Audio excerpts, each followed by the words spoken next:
Shalom Bapak Ibu Saudara-saudari yang dikasihi oleh Tuhan kita Yesus Kristus. Sebelum kita melakukan aktivitas kita di pagi hari ini, ada baiknya kita mendengarkan firman Tuhan terlebih dahulu. Kita satukan hati kita berdoa. Kasih karunia dan damai sejahtera yang daripada Allah Bapa Tuhan kita dan anaknya Tuhan Yesus Kristus. Amin.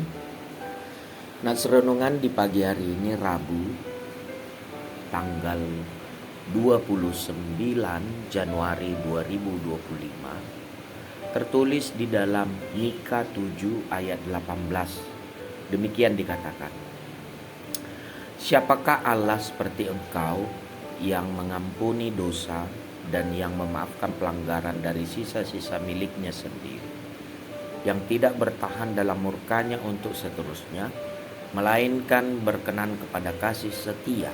Demikian pembacaan firman Tuhan. Allah yang mengampuni dosa.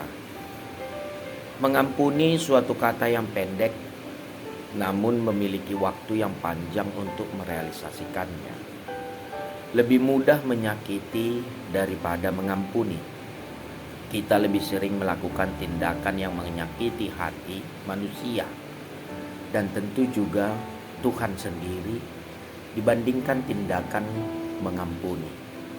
Mengampuni adalah hal yang sulit untuk dilakukan oleh kita sebagai manusia, apalagi perbuatan yang dilakukan atas tindakan kita yang fatal. Tetapi mengampuni itu perlu dilatih agar hidup kita bahagia, nyaman, aman, dan tenang. Saat kita tidak dapat mengampuni kesalahan seseorang atas diri kita, maka kita akan berada di zona tidak nyaman dan aman. Mengapa kita harus mengampuni sesama kita? Sebab Yesus lebih dulu mengampuni kita daripada tindakan kita yang tidak setia dan taat kepadanya. Dalam perikop ini dijelaskan bahwa Allah mengampuni manusia yang telah melenceng jalannya. Allah mengampuni manusia bukan hanya sekedar kata-kata manis untuk menyenangkan hati manusia, melainkan kata-kata mengampuni ini diartikan dengan menghapus segala kesalahan mereka di masa lalu. Hal ini dilakukan Allah karena kasih setia dan anugerah-Nya. Jadi Allah mengampuni dengan kasih setia dan anugerah-Nya. Bagaimana dengan kita? Jika Nabi Mika di dalam nats ini, kita diingatkan bahwa Allah mengampuni kita dengan kasih setia dan anugerah-Nya. Ketika kita memperoleh pengampunan dari Allah, maka kita juga diajari untuk mengampuni sesama kita. Mungkin barangkali kita pernah mengampuni seseorang di depan umum. Hal ini terpaksa kita lakukan agar tidak dipermalukan atau dikatakan sombong oleh khalayak ramai. Namun setelah maaf-maafan dilakukan, masih belum puas di dalam hati, sehingga cerita demi cerita masih berlanjut. Hanya mereka yang sudah dipilih Allah sajalah yang menerima pengampunan Allah dari keberdosaan. Kepada mereka yang menerima pengampunan, mereka mengalami kasih setia Allah dengan limpahnya. Untuk orang yang diampuni, mereka tidak akan berhadapan dengan murka Allah atas dosa-dosanya lagi. Sebab Kristus telah menerima penghukuman oleh karena keberdosaan umat manusia. Di kayu salib itu hukuman terhadap dosa telah dijatuhkan, sehingga dosa telah diselesaikan. Sekarang yang tinggal adalah kasih setia Allah yang senantiasa baru setiap pagi.